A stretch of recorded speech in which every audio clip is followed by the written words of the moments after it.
दुनिया में शायद ही कोई ऐसा इंसान हो जो सुरक्षा की तलाश में ना हो। हमारी सरकारें, हमारी सेनाएं और हमारे कानून, सभी का मकसद है हमें सुरक्षित रखना।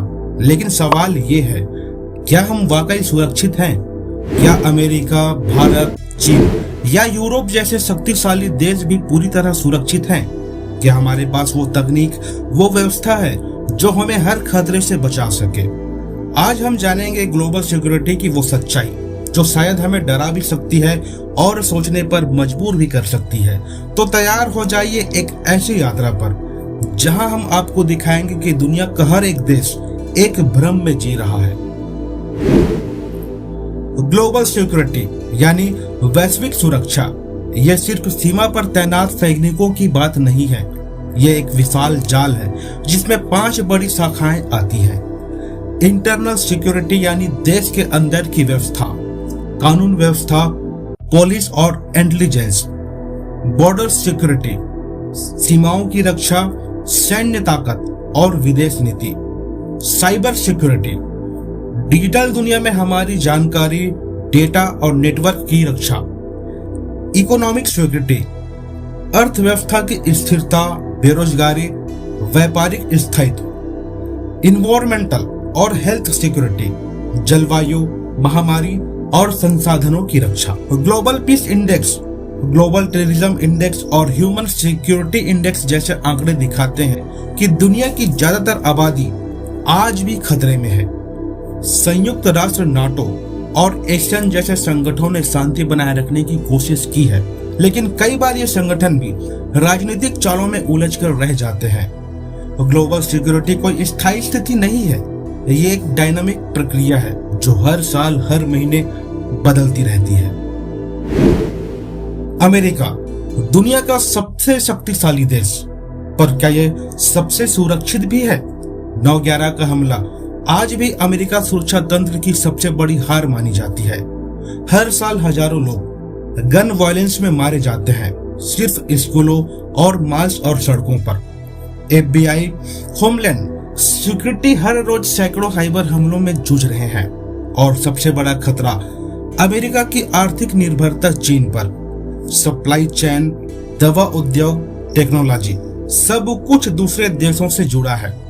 क्या एक ऐसा देश जो अंदर से इतना डिवाइडेड हो चुका है, जहां ब्लैक लिव्स मैटर जैसे आंदोलन रोज कानून पर सवाल उठाते हैं, वो वाकई में सुरक्षित हो सकता है?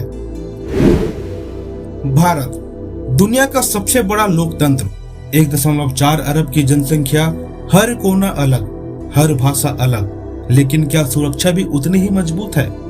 पाकिस्तान और चीन के साथ सीमा विवाद सालों से चले आ रहे हैं। कश्मीर में आतंकवाद, पूर्वोत्तर में उग्रवाद और छत्तीसगढ़ में नक्सलवाद देश की आंतरिक सुरक्षा की असली परीक्षा। साइबर अटैक्स में भारत तीसरे नंबर पर है। सोशल मीडिया और डेटा लीक से नागरिकों की निजता खतरे में है। महिला सुरक्षा एक बहुत बड़ा प्रश्न चिन्ह है। राजधानी दिल्ली को ही दुनिया का सबसे असुरक्षित शहरों में गिना जाता है।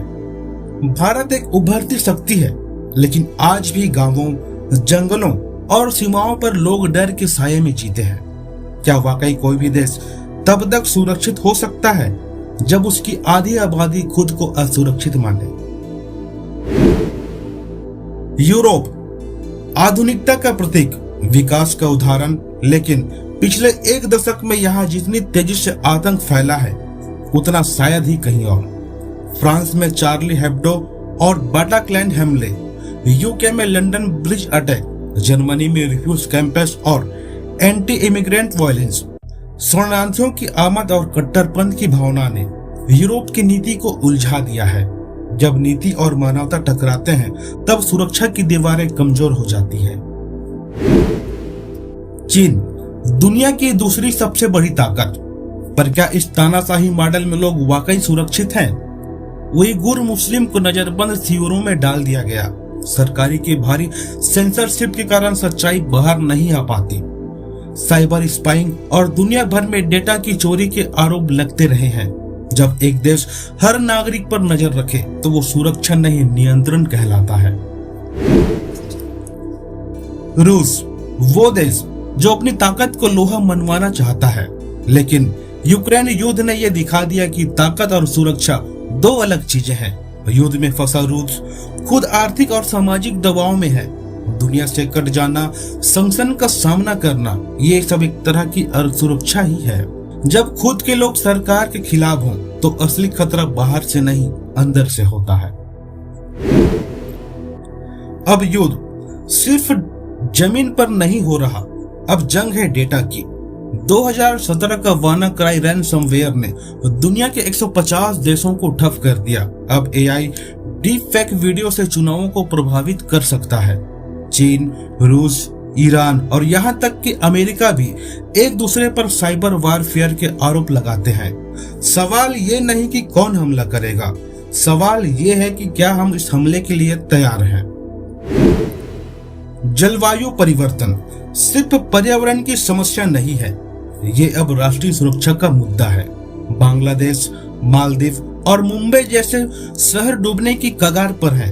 पानी और खेती को लेकर देश आपस में भिड़ सकते हैं। 2030 तक कई देश पानी के लिए लड़ सकते हैं।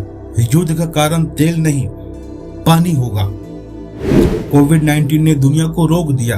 आज बायो वेपन और लैब लीक की आशंका सुरक्षा की नई चिंता बन चुकी है। अगर एक वायरस पूरी मानवता को लॉकडाउन में डाल सकता है तो सोचिए बायोलॉजिकल वारफेयर से क्या हो सकता है। तो क्या कोई भी देश वाकई सुरक्षित है?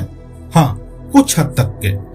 आइसलैंड, न्यूजीलैंड, फिनलैंड, ये देश छोटे हैं लेकिन इनकी नीतियां बड़ी हैं। यहाँ हिंसा कम, शिक्षा ज्यादा और शासन पारदर्शी है।